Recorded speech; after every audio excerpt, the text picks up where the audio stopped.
Eklavya study point में आपका स्वागत है।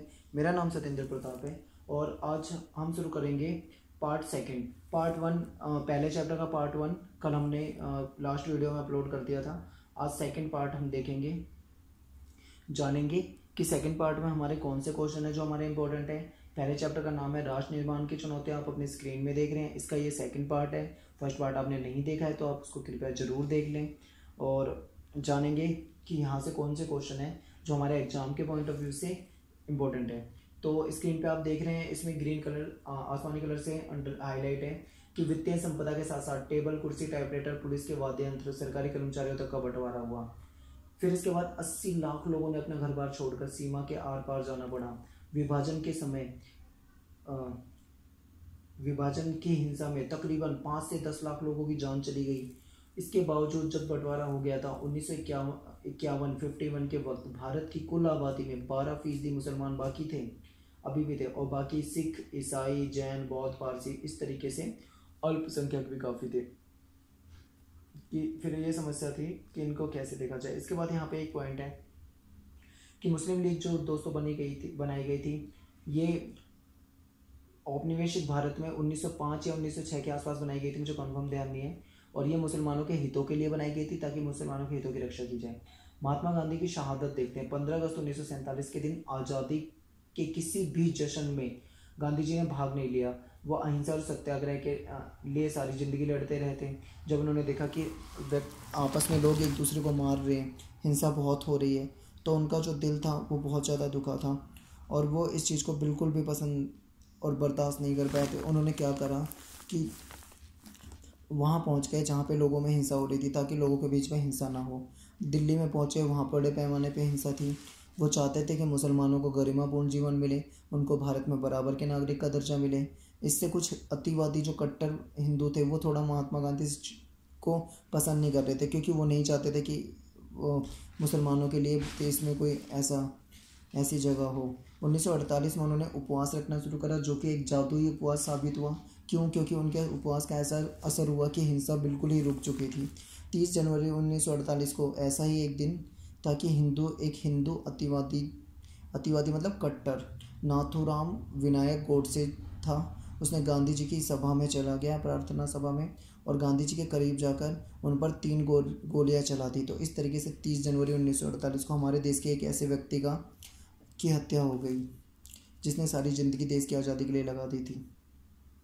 इसके बाद दोस्तों आप अपनी स्क्रीन पे देख पा रहे हैं, जैसे कि मैं इसे ऊपर करता हूँ, यहाँ पे देखते हैं हम। सबसे पहला बनेगा रजवाड़ों का विलय। रजवाड़े क्या थे दोस्तों कि हमारे देश में बहुत सारे रजवाड़े थे, 565, यानी कि रजवाड़े छोटे और बड़े आकार की जगह होती थी जहाँ पे राजाओं द्वारा शासन होता था।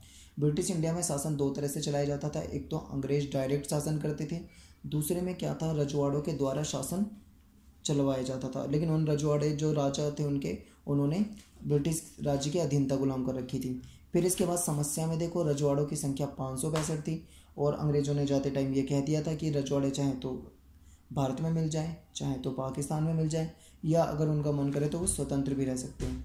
इस तरीके से उन्होंने जाते जाते भी कहीं ना कहीं रजवाड़ों में फूट डालने की कोशिश करी और विभाजन का बीज बो के गए, ताकि उन्हें ये लग रहा था कि इससे रजवाड़े अगर इधर उधर जाएंगे तो भी क्या होगा, देश के टुकड़े हो सकते हैं। वो ऐसा चाह रहे थे कि जाते जाते भी उसे बर्बाद करें। तो ऐसे में रजवाड़े के पास अपनी मर्जी थी कि वो क्या करें। अधिकतर रजवाड़े तो भारतीय संघ में शामिल हो रहे थे। हम आगे देखेंगे कि ज़्यादातर रजवाड़े भारतीय संघ में शामिल होना चाहते थे। बस कुछ ही 4 रियासतें ऐसी थी जो आसानी से शामिल नहीं होना चाह रही थी, वो मैं आगे पढ़ूंगा स्लाइड में। फ़िलहाल आप इतना समझ लो 565 थे। और इसके बाद ये मैप में देखो कि ये जो स्काई ब्लू कलर के दिख रहे हैं, तो मैं इसमें क्या है, ये रियासतें और रजवाड़े हैं। और जो आपको येलो कलर का मैप में दिख रहे हैं, ये सब क्या था, अंग्रेज़ों द्वारा शासित ये थे। और इसके बाद हम अगर देखेंगे तो ये है आगे इसमें, हाँ, कि सबसे पहले त्रावणकोर के जो राजा थे उन्होंने तो राज्य को आज़ाद रखने की घोषणा कर दी। उन्होंने बोला हम तो आज़ाद रखेंगे। अगले दिन हैदराबाद के निजाम ने ऐसी घोषणा कर दी।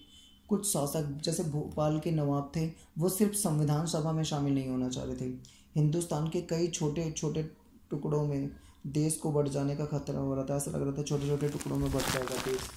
तो इसके बाद है सरकार का नज़रिया।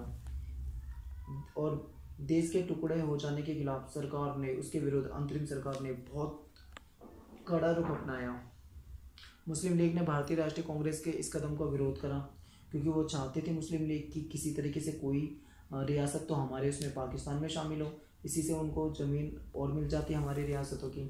और ऐसे में सरदार वल्लभ भाई पटेल थे, उन्होंने ऐतिहासिक भूमिका निभाई। अपनी समझबूझ से, चतुराई से उन्होंने क्या करा, रजवाड़ों को भारतीय संघ में शामिल होने के लिए तैयार कर लिया। अगर हम देखें तो भाई ये है, छत्तीसगढ़ में 15 छोटे रजवाड़े थे, सौराष्ट्र में 14 बड़े, 119 छोटे रजवाड़े थे। इस तरीके से टोटल 565 थे। अगर इतने हिस्सों में देश बढ़ता तो बहुत मुश्किल होती।